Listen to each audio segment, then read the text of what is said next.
जी हाँ, नमस्कार मित्रों। आज है 15 अप्रैल शुक्रवार, यानी यूपीएससी प्रीलिम्स को करीब 51 डेज आर लेफ्ट। मुद्दा है करंट अफेयर्स में क्या है। मैंने करंट अफेयर्स का लास्ट वीडियो बनाया था 20 मार्च को। उसके बाद क्या हुआ, उसके बाद पूरे मार्च महीने के 1 to 31 मार्च उसकी monthly current affairs PDF file में अपलोड कर चुका हूँ। आज इस वीडियो में हम देखेंगे कि 1 2 3 4 5 6 7 मतलब अप्रैल का पहला वीक फ्रॉम 1 अप्रैल to 7 उसमें करंट अफेयर्स में जानने लायक चीज़ें क्या थी। इसके अलावा इकोनॉमी के अपडेट्स के लिए मेरी विन 22 सीरीज़ उसका नेक्स्ट लेक्चर फ्री जो हो रहा है वो 27 बुधवार को होगा। यहाँ पर क्यों मतलब बीच में क्यों वीडियो नहीं बनाए। एक तो एग्ज़ाम के लिए काम की कोई चीज़ होती नहीं, ज़बरदस्ती वीडियो बनाना मुझे पसंद नहीं। और पूरे महीने का वो जो भी था वो मैं बना के अपलोड कर चुका हूँ मार्च के पीडीएफ में। दूसरा, मेरे इकोनॉमी के हैंडआउट के अंदर मैं काफ़ी नए सुधार कर रहा हूँ। नए नए माइंड मैप से वो सारी चीज़ें और आसानी से समझ में आ जाए, इजीली रिवाइज हो सके, वो काम चल रहा है, तो उसके चलते मैं थोड़ा बिजी रहता हूँ। तीसरा, अभी सीजनल बिजनेस चल रहा है मॉक इंटरव्यू कंडक्ट करने का, तो वो ऑफलाइन भी और ऑनलाइन भी जूम माध्यम से सब जो कैंडिडेट जो मेंस पास करके इंटरव्यू में सिलेक्ट हुए उनकी मॉक इंटरव्यू का सब काम चलता है। तो as a result I have been busy. हालांकि जो जानना है हमें कि करंट अफेयर्स में क्या था ये वीक में, मतलब फ्रॉम 1 अप्रैल to 7 अप्रैल, उसकी सारी टेक्स्ट नोट मैंने बना दी है। ये आपको मिल जाएगी मेरे टेलीग्राम चैनल मोनाल ORG पे, और पूरे महीने का जमा होगा तो मेरे पीडीएफ मंथली पीडीएफ फाइल में आपको मिल जाएगा। तो अभी मैं ये पूरा एक एक लाइन घिस घिस के पढ़ने में आप हम लोग बैठेंगे नहीं। मैं आपको वो चीज़ें बताता हूँ जो मुझे काम की या समझाने लायक हैं, और बाकी टेक्स्ट नोट आप देख लेना टेलीग्राम से। हाँ, तो अप्रैल वीक 1 की हम बात कर रहे हैं फ्रॉम 1 to 7 अप्रैल। इकोनॉमी में बड़े समाचार क्या रहे। इंडिया और ऑस्ट्रेलिया के बीच फ्री ट्रेड अग्रीमेंट, जिसको कहा गया Ind AUS Australia economic cooperation and trade agreement, इसमें जानने लायक चीज़ें क्या थी। तो ऐसे जो भी फ्री ट्रेड अग्रीमेंट होता है उसमें बात क्या होती है, इंडिया का सामान जो ऑस्ट्रेलिया में जाएगा उस पर ऑस्ट्रेलिया सरकार टैक्स नहीं लगाएगी। कि जैसे इंडिया से engineering goods, gem, jewellery, leather, textile, footwear, apparel, ये जो भी सामान जाएगा ऑस्ट्रेलिया में उस पर कस्टम्स ड्यूटी जो ऑस्ट्रेलियन सरकार लगाती होगी वो जीरो कर देगी। और सामने हम भी क्या करेंगे, ऑस्ट्रेलिया से जो सामान इंडिया में इंपोर्ट होता है जैसे कोल, शिप, मीट, वूल, LNG, एल्यूमिनियम, मेटालिक और एवोकाडोज, ऑनियंस, वो जब फ्रूट वेजिटेबल वगैरह, उस पर हम लोग ज़ीरो कस्टम्स ड्यूटी सीमा शुल्क लगाएंगे। इससे हमें क्या फ़ायदा है, कोयला ऑस्ट्रेलिया से इंडिया में आए तो हमें हमारे थर्मल पावर प्लांट्स को जो कोल की शॉर्टेज रहती है उसको एड्रेस कर पाएंगे, हमें एनर्जी सिक्योरिटी, ऊर्जा सुरक्षा मिले। दूसरा, जो कोकिंग कोल होता है वो स्टील मैन्युफैक्चरिंग में भी इस्तेमाल होता है, तो अपनी स्टील इंडस्ट्री को मदद मिले और उसकी मदद से हम एक्सपोर्ट बढ़ा सकें। एल्यूमिनियम भी इस तरह मैन्युफैक्चरिंग में उसका यूज़ है, तो it will help like this. तो ये एक बात हुई कि इंपोर्ट एक्सपोर्ट पर हमने एक दूसरे के ऊपर टैक्स कम करेंगे। हालांकि इसमें भारत के किसानों का भी नुकसान नहीं होना चाहिए, इसलिए ऑस्ट्रेलिया से इंपोर्ट होने वाले dairy product, wheat, rice, sugar, Apple, ये सब चीज़ों पर भारत सरकार ने टैक्स कम नहीं करेगी। So this sensitive products are excluded. संवेदनशील इन आयात पे भारत सरकार टैक्स कम नहीं करेगी to protect our local industries जो ये टॉय बनाती हो और ये सब फार्मर जो डेयरी एग्रीकल्चर के साथ जुड़े। ऑलराइट, तो क्या किया गया है, एक तो इंपोर्ट एक्सपोर्ट पे कुछ चीज़ों पर टैक्स कम किया जाएगा। इसके अलावा और क्या है अदर बेनिफिट्स, भारत के जो विद्यार्थी स्टेम मतलब साइंस, टेक्नोलॉजी, इंजीनियरिंग, मैथमेटिक्स के कोर्स करने के लिए ऑस्ट्रेलिया गए हैं, उनको फिर वर्क वीज़ा चाहिए तो वो जल्दी जल्दी ऑस्ट्रेलियन सरकार पास कर देगी। दूसरा, इंडिया की अगर कोई दवाई को कनाडा या यूरोपियन यूनियन में पहले से अप्रूवल मिल चुका है तो वो वाली दवाई को ऑस्ट्रेलिया में भी जल्दी जल्दी अप्रूवल दे दिया जाएगा। ऐसा नहीं कि फिर से तुम ऑस्ट्रेलिया के लोगों पर सारे क्लिनिकल ट्रायल का डेटा हमको दो। उसके अलावा और भी फायदे हैं, वो सब हैंड आउट में दिए हैं, वो आप खुद देख लीजिए। What benefits will be there, वो टेक्स्ट नोट में दिया है, उसका 40 मिनट का वीडियो बनाने का मतलब नहीं 20 मिनट में पढ़ के आप खत्म करें। So this is one part done. अभी इसके अलावा इकोनॉमी में ये तो बड़ा मुद्दा था कि India Australia economic cooperation and trade agreement. इसके अलावा इकोनॉमी में और सारे भी अपडेट थे, लेकिन वो एक एक लाइन के जनरल नॉलेज हैं। कि फॉर एग्जांपल चाइना का वो सेंट्रल बैंक डिजिटल करेंसी, भाई ये चीज़ हम पहले भी 25 बार पढ़ चुके हैं तो वापस देखने नहीं बैठेंगे। फिर जीएसटी, उसमें हर महीने जो कलेक्शन होता है तो अभूतपूर्व कलेक्शन हुआ है, unprecedented largest biggest 1.42 lakh crore rupees in the month of 2022 मार्च। फिर इंटरनेशनल रिलेशन और ट्रेड में हॉट मनी। हॉट मनी क्या होता है? ये विदेशी foreign portfolio investors, FPI. FPI का मतलब क्या है? जो कोई इंडिया की एक कंपनी में 1%, 2%, अप टू 10% शेयर होल्डिंग करे तो हम कहते हैं foreign portfolio investor. More than 10% share holding करे तो उसे हम कहते हैं फॉरेन डायरेक्ट इन्वेस्टमेंट, एफडीआई, विदेशी प्रत्यक्ष निवेश। तो हम बात करें एफपीआई वालों की। एफपीआई वालों का काम क्या होता है? वो इंडिया के सब शेयर बॉन्ड में इन्वेस्ट करेंगे, थोड़ा प्रॉफिट हो जाए लेके भाग जाएंगे। तो ऐसा करके लास्ट फाइनेंशियल ईयर 2021-22 में करीब 48,000 करोड़ रुपये वो भारत में से बाहर निकाल चुके हैं, जिसके चलते अपना शेयर मार्केट गिर जाता है, और वो सब मामले हम पहले भी देख चुके हैं। तो ये सब हॉट मनी की प्रॉब्लम। इस पर लोकसभा में, राज्यसभा में कुछ डिबेट हुई, जिस पर फाइनेंस मिनिस्टर ने ये कहा कि नहीं, हमारा शेयर मार्केट तो इतना कुछ खास गिरा नहीं है एंड थिंग्स आर स्टेबल वगैरह वगैरह। फिर बैंकिंग जनरल नॉलेज में एचडीएफसी, जो कि एक एनबीएफसी कंपनी थी, वो एचडीएफसी बैंक के साथ मर्ज हो जाएगी। फिर मामला चल रहा है सुपर ऐप। सुपर ऐप मतलब जैसे वो जियो का ऐप होता है, उसमें आप शॉपिंग भी कर सको, न्यूज़पेपर भी पढ़ सको, मूवीज़ भी देख सको, ऐसी अलग अलग जो चीज़ आपको एक ही में मिल जाए उसे हम कहते हैं सुपर ऐप। तो टाटा ने भी ऐसी कुछ NEU न्यू ऐप बनाई है। फिर चल रहा है प्रोजेक्ट क्यूपियर। वो ऐसा है कि अमेजॉन कंपनी सैटेलाइट छोड़ेगी और उसकी मदद से इंटरनेट प्रसारित किया जाएगा। जैसे वो इलॉन मस्क का स्टारलिंक प्रोजेक्ट है कि पूरे अपने पृथ्वी के आसपास बहुत सारे सैटेलाइट और उससे इंटरनेट बीम किया जाए, ऐसा अभी जेफ बेजोस को भी सपना आ गया कि मेरे को भी मसीहा बनना है। QS वर्ल्ड यूनिवर्सिटी रैंकिंग, उसमें भारत की दो संस्थाओं को इस बार टॉप 100 कैटेगरी में मिला रैंक। वो कौन से हैं? एक तो Savita institute of medical course, वो चेन्नई में, उसको डेंटल कोर्स के लिए, और दूसरा ISM यूनिवर्सिटी धनबाद में। खासकर UGC नेट वगैरह एग्जाम की आप तैयारी कर रहे हो तो ये सब आपको पता होना चाहिए। फिर माल न्यूट्रिशन में कुछ बात थी। IMF के एक रिसर्च पेपर ने यह कहा कि ये जो प्राइम मिनिस्टर मोदी ने प्रधानमंत्री गरीब अन्न योजना, जिसमें गरीबों को कुछ 5 किलोग्राम अनाज मिले, पहले ये भी था 1 आध किलो दाल भी मिले, वो सब जो पूरी स्कीम थी उससे बहुत फायदा हुआ है, वरना गरीब लोग और गरीब हो जाते। हालांकि इस पर फिर ढेर सारे न्यूज़पेपर कॉलम आते रहे, जहाँ पर क्रिटिक्स का ये मानना है कि नहीं, आपने जो रिसर्च किया उसकी मेथोडोलॉजी इनकरेक्ट है, आपने सैंपल साइज सही नहीं लिया। खैर, मैं इस पर कोई नींद नहीं खोने वाला, सिंपली बिकॉज ऐसा छिटपुट रिसर्च पेपर है, उसमें से कोई प्रीलिम या मेंस का कोई सवाल नहीं बनता है। हालांकि अभी के अभी आपका यूपीएससी का इंटरव्यू हो in the month of April और मई, then you have to think and reflect कि अच्छा, ये क्या आप सोचते हैं इन सब मामलों के बारे में। इलॉन मस्क ने ट्विटर में 9.2% शेयर होल्डिंग खरीद ली। ये सब बिजनेस जनरल नॉलेज हमारे लिए काम का नहीं।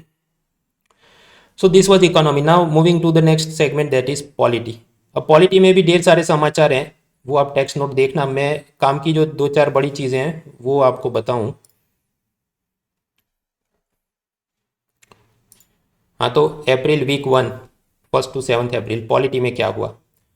पॉलिटी में एक मुद्दा है मेंस पेपर 2 में, कंपेयरिंग कॉन्स्टिट्यूशन, कि उसमें ये पाकिस्तान के प्राइम मिनिस्टर इमरान खान, उसके सामने अविश्वास प्रस्ताव, नो कॉन्फिडेंस मोशन आने वाला था, तो खुद को बचाने के लिए उसने उनकी पार्लियामेंट को ही डिसॉल्व कर दिया, विघटन कर दिया। लेकिन फिर सुप्रीम कोर्ट ने बोला कि ये गलत है, तो उसने वापस पार्लियामेंट को रिकन्स्टिट्यूट किया। उसके बाद ये नो कॉन्फिडेंस मोशन कुछ हार गए और कुछ नए, नवाज शरीफ के भाई शहबाज शरीफ वो बने हैं प्राइम मिनिस्टर। उसे भारत को क्या अच्छा बुरा होगा।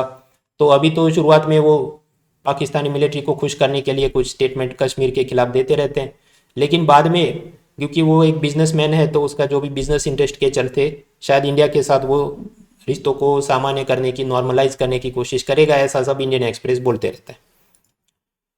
फिर श्रीलंका में हमने जाना था आगे भी कि इकोनॉमिक क्राइसिस चल रही है, फूड शॉर्टेज, फ्यूल शॉर्टेज, बाहर से कुछ भी इंपोर्ट करने का पैसा नहीं बचा और उनकी पूरी इकोनॉमी चरमरा गई है। अब उसके सामने पब्लिक धमाल कर रही थी, तो उनके प्रेसिडेंट ये गोटाबाया राजपक्सा ने कुछ इमरजेंसी, आपातकाल लागू किया, जैसे वो इंदिरा गांधी ने किया था कि सब लोगों को अरेस्ट कर सकते हैं, freedom of speech and gathering assembly और वो सब आपके फंडामेंटल राइट्स, मौलिक अधिकार, वो सब सस्पेंड कर दिए जाएंगे। फिर पब्लिक ने और ज़्यादा धमाल की तो उसने इमरजेंसी को वापस ले लिया, अंडू कर दिया। अब वो चीज़ें क्या, वो पढ़ो आराम से, टेक्स्ट नोट वो दिया है, 40 मिनट उसका वीडियो नहीं खींचना। So that was from comparing constitution. अब इसका सीधा मुद्दा क्या है कि आपको कोई प्रीलिम में ऐसा पूछने वाला है कि किधर कौन से देश में क्या और नहीं, but when you are writing about mains और उसमें भी ये कि आज़ादी के 75 ईयर्स या why should we become proud of our constitution and democracy, तो ऐसे जो प्रॉब्लम्स हैं वो हुए नहीं, या हुए तो इतनी बड़ी मात्रा में हुए नहीं। इंडिया में भी नो कॉन्फिडेंस मोशन और इमरजेंसी हुआ है, बट जितना इनका पूरा खड्डे में चल गया है compare to that we have been much stable, prosperous and peaceful. दूसरा पॉलिटी में मुद्दा है फेडरलिज्म।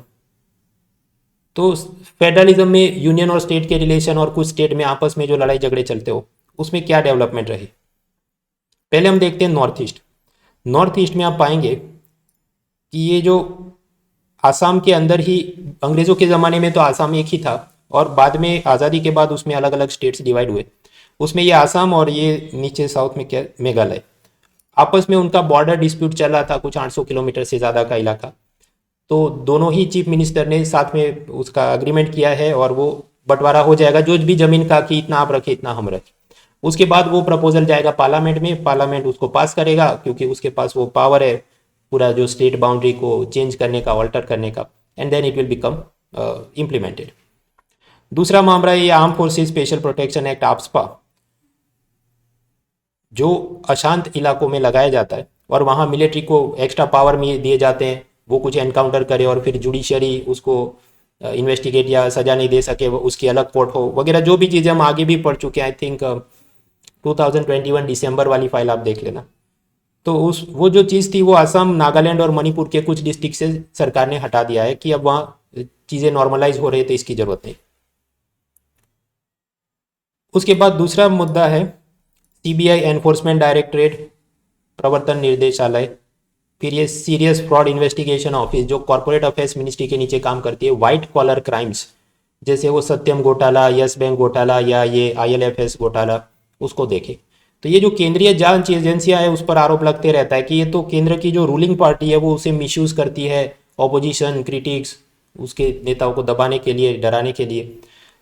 तो सुप्रीम कोर्ट के चीफ जस्टिस ने यह कहा है कि एक अलग से स्टैट्यूटरी बॉडी बने, वैधानिक संस्था, जो कि इन सब सेंट्रल प्रोब एजेंसियों का काम उसको मॉनिटर करे, उसके खिलाफ कोई शिकायत हो, कंप्लेन हो, उसे वो सुने। तो वो एक चीज़ चर्चा में रही। ओके, तो पॉलिटी नॉर्थ ईस्ट देख लिया, ये स्टैट्यूटरी बॉडी फॉर CBI वो देख लिया। फिर एक झगड़ा चल रहा है चंडीगढ़। चंडीगढ़ में क्या है? चंडीगढ़ जो यूनियन टेरिटरी है और पंजाब और हरियाणा का कॉमन कैपिटल भी है। इसमें यूनियन टेरिटरी है ये बोलकर केंद्र सरकार ने चंडीगढ़ पे कुछ नए नियम लागू किए जिससे राज्यों को नाराजगी है। एक भाखड़ा बियास मैनेजमेंट बोर्ड है, उसमें जिसको सरकारी नौकरी के लिए अप्लाई करना हो तो पहले नियम था कि जो सिर्फ पंजाब और हरियाणा का कैंडिडेट है वही अप्लाई कर सके, लेकिन मोदी सरकार ने उसे चेंज किया कि पूरे भारत का कोई भी कैंडिडेट उसे अप्लाई कर सके। So therefore the state governments are unhappy. दूसरा उन्होंने ये किया कि चंडीगढ़ यूनियन टेरिटरी में जो सरकारी कर्मचारी हैं उस पर पहले पंजाब स्टेट गवर्नमेंट के सर्विस डिसिप्लिन रूल, सेवा और अनुशासन के नियम लगते थे, उस हिसाब से जो भी उसका प्रमोशन या उसको नोटिस भेजना है या तबादला कुछ होगा। लेकिन अब से यूनियन गवर्नमेंट ने बोला कि उन पर सेंट्रल सर्विस के कंडक्ट डिसिप्लिन रूल लगेंगे। तो मतलब जैसे वो स्टाफ सिलेक्शन सर्विस से जो लोग सिलेक्ट हुए सेंट्रल गवर्नमेंट में, या UPSC के अंदर ये जो central government group A services होती है जैसे Indian information service, Indian audit account service, वो सब वाले अफसरों पर जो भी सर्विस डिसिप्लिन के रूल लगते हैं वो भी इन पे लगेंगे। इस पर पंजाब स्टेट गवर्नमेंट को कुछ नाराजगी है। हाँ, तो पंजाब स्टेट गवर्नमेंट ने एक स्पेशल सेशन बुलाया अपनी विधानसभा का और कुछ प्रस्ताव पारित किया कि ये चंडीगढ़ हमको दिया जाए या हमारा है। सामने हरियाणा स्टेट गवर्नमेंट का ये कहना है कि हमको अलग कैपिटल चाहिए, क्योंकि महाराष्ट्र से जब गुजरात सेपरेट हुआ तो उसको अलग कैपिटल मिला, आंध्र प्रदेश से तेलंगाना सेपरेट हुआ तो उसको अलग कैपिटल, तो हमको भी बंटवारे के बाद अलग कैपिटल चाहिए। पॉलिटी में इसके अलावा और भी समाचार सब थे, लेकिन वो आप पढ़ के ख़त्म कर सकते हैं, वो हर छोटी चीज़ हम पढ़ने नहीं बैठेंगे। तो पॉलिटी में ये सब कंपेयरिंग कॉन्स्टिट्यूशन, श्रीलंका में धमाल, फिर ये केंद्र सरकार ने प्राचीन जो स्मारक है उसको रेगुलेट करने के लिए एक एंशिएंट मॉन्यूमेंट, आर्कियोलॉजिकल साइट्स ऐसा कुछ कानून बनाया। जबकि उड़ीसा स्टेट गवर्नमेंट वहाँ पर लिंगराज टेम्पल के आसपास कंस्ट्रक्शन एक्टिविटी, ये टेम्पल के अंदर क्या धार्मिक विधियाँ हो सकती है, उसका सब अलग कानून बनाने जा रहा है। तो यूनियन गवर्नमेंट कहता है कि नहीं ये गलत है, हमने कानून बनाया है, सो यू आर एनक्रोचिंग और ये 7 शेड्यूल के हिसाब से सही नहीं है। फिर ये सब चंडीगढ़ की लंबी चौड़ी कहानी लिखी है, क्रोनोलॉजी, वो आप आराम से उसमें देखें। फिर ये असम और मेघालय के बीच जो विवाद, उसकी भी लंबी चौड़ी नोट है, वो आराम से आप पढ़ें। फिर ये आपस्पा एक्ट रिमूव किया गया, वो हमने देखा। आप याद करें कुछ टाइम पहले तमिलनाडु स्टेट गवर्नमेंट ने वनियार समुदाय को 10.5% रिजर्वेशन दिया था। उसके बाद मामला मद्रास हाईकोर्ट में गया तो उन्होंने कहा कि नहीं, इसका आपने बैकवर्डनेस का सही डेटा नहीं दिया, तो ये रिजर्वेशन गलत है, उसको हटाया गया। तो उसके बाद तमिलनाडु राज्य सरकार मद्रास हाईकोर्ट के आदेश के खिलाफ सुप्रीम कोर्ट गई थी, तो सुप्रीम कोर्ट ने जजमेंट दिया कि मद्रास हाईकोर्ट ने जो बोला वो सही है। फिर कुछ प्राइवेट मेंबर्स बिल थे। प्राइवेट मेंबर बिल क्या होता है? ऐसा व्यक्ति जो मिनिस्टर नहीं है और फिर भी वो विधेयक कानून पास करने के लिए प्रेजेंट करे राज्यसभा में, लोकसभा में, वो होता है प्राइवेट मेंबर बिल, निजी सदस्य का विधेयक। उसमें बीजेपी एमपी ने कुछ पॉपुलेशन कंट्रोल के लिए बिल डाला था कि ये आबादी नियंत्रण के लिए कुछ सख्ती और दंड होने चाहिए कि 2 बच्चे हो या 3 बच्चे, उसको ज़्यादा टैक्स लगे या सरकारी नौकरी नहीं मिले या जो भी। हम वो पढ़ने नहीं बैठेंगे क्योंकि ऐसे प्राइवेट मेंबर बिल सिवाय के पास हो जाए या बहुत बड़ी डिबेट करे तो हमको समझना है। इधर तो मामला ये हुआ अल्टीमेटली कि हेल्थ मिनिस्टर ने बोल दिया कि हम पॉपुलेशन कंट्रोल जागृति से करेंगे, अवेयरनेस से करेंगे, जोर जबरदस्ती से नहीं करेंगे। तो उसके बाद वो जो मेंबर थे उन्होंने अपना बिल विड्रॉ किया है, वापस लिया, तो अब ये मामला है ही नहीं। उसी तरह एनसीपी लीडर वो एक प्राइवेट मेंबर बिल लेकर आई जहां पर ये बात है एलजीबीटी समुदाय के लोग अगर शादी करें तो उसके भी मैरिज, डाइवोर्स, प्रॉपर्टी, अडॉप्शन वगैरह में वही सारी चीज़ें हों जो मेल फीमेल के मैरिज में होती है, तो मतलब उसको लीगल रिकॉग्निशन मिले। उसके बाद इंटरनेशनल रिलेशन, अब उसमें एक ही बड़ी बात थी, यूक्रेन के बूचा इलाके में 300 सिविलियंस की डेड बॉडी मिली और उस पर कि ये सब लोगों को रशियन सेना ने मार दिया है और काफ़ी पूरे विश्व में हाहाकार और निंदा चली। तो भारत ने भी यूनाइटेड नेशन की ये सिक्योरिटी काउंसिल, संयुक्त राष्ट्र सुरक्षा परिषद, उसमें इन्वेस्टिगेशन की मांग की है। जबकि अब तक हम ये थे कि नहीं, वो रशिया और यूक्रेन में हम कुछ खुल के विरोध नहीं कर रहे थे। But now for this purpose we have condemn this killing कि ये बहुत निंदा है और इसकी इन्वेस्टिगेशन। उसी से एक और मुद्दा चला, वॉर क्राइम और जेनोसाइड। वॉर क्राइम का मतलब क्या है? युद्ध में किए गए अपराध कि सिविलियन को, नागरिकों को मार दिया जाए। और जेनोसाइड क्या होता है कि आप पूरी एक नस्ल को खत्म करें, नरसंहार करें, जैसा हिटलर ने यहूदियों को खत्म करने की कोशिश की थी। और भी एग्जाम्पल हैं उसमें, रवांडा में और तुर्क में, वो आप आराम से नोट पढ़े।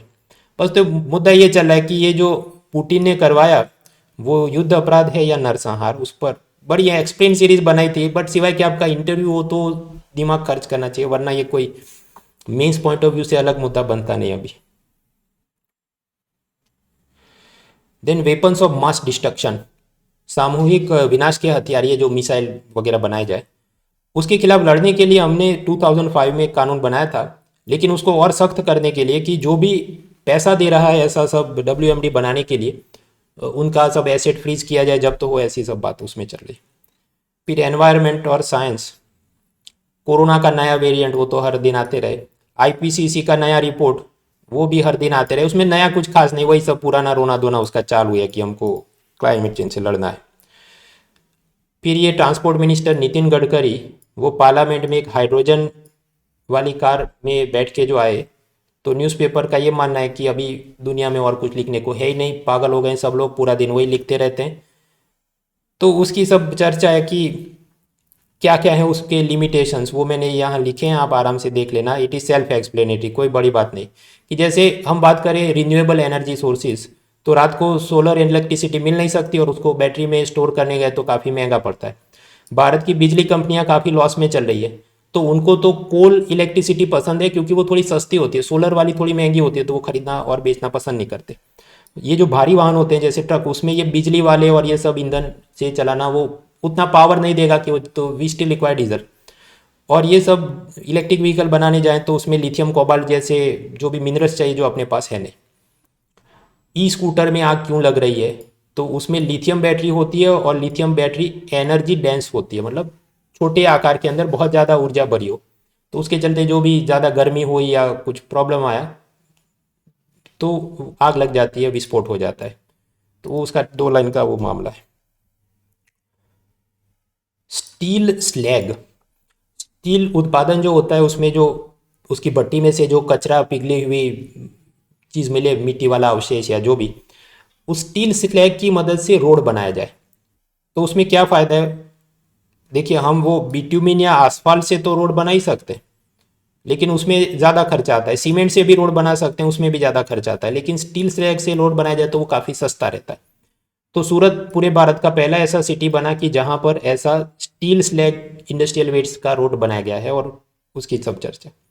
हाँ, तो एनवायरनमेंट के superlative which was the first और वो सब के लिए। भारत बायोटेक की कोवैक्सीन वैक्सीन, उसको WHO ने सस्पेंड किया कि इसके मैन्युफैक्चरिंग में कुछ डिफेक्ट है। फिर कुछ मुद्दा था बायोटेक, वो समझते हैं हम। बायोटेक, बायोटेक में होता है जीनेटिक एडिटिंग। जीनेटिक एडिटिंग में आप एक ये कर सकते हैं, जीनेटिक मॉडिफिकेशन यानी जीएम।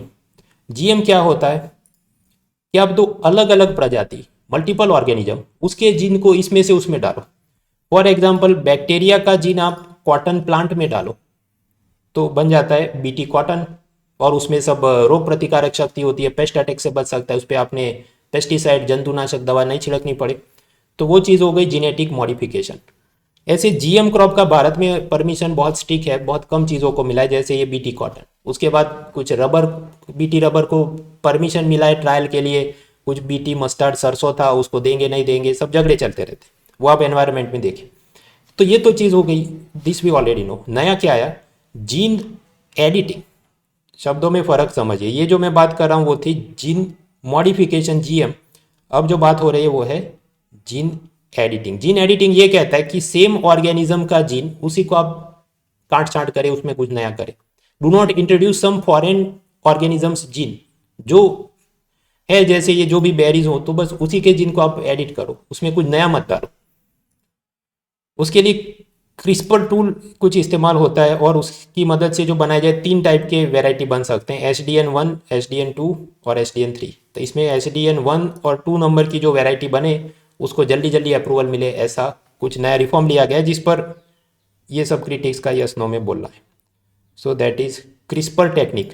क्रिस्पर टेक्निक का 1 लाइनर पहले भी यूपीएससी ने कुछ पूछा था कि क्रिस्पर टेक्निक किसके साथ जुड़ा है, जीन एडिटिंग या कुछ और। Person in news, books, appointment, history, culture वगैरह बहुत सारे समाचार थे, वो इधर मैंने दिए, आराम से टेक्स्ट नोट पढ़े। That is available on Telegram channel munal.org। तो ये था अपना वीक 1 ऑफ अप्रैल का सब समाचार। बाद में वीक 2 और बाकी सब चीज़ें देखते हैं। सी यू अकॉर्डिंगली नेक्स्ट टाइम।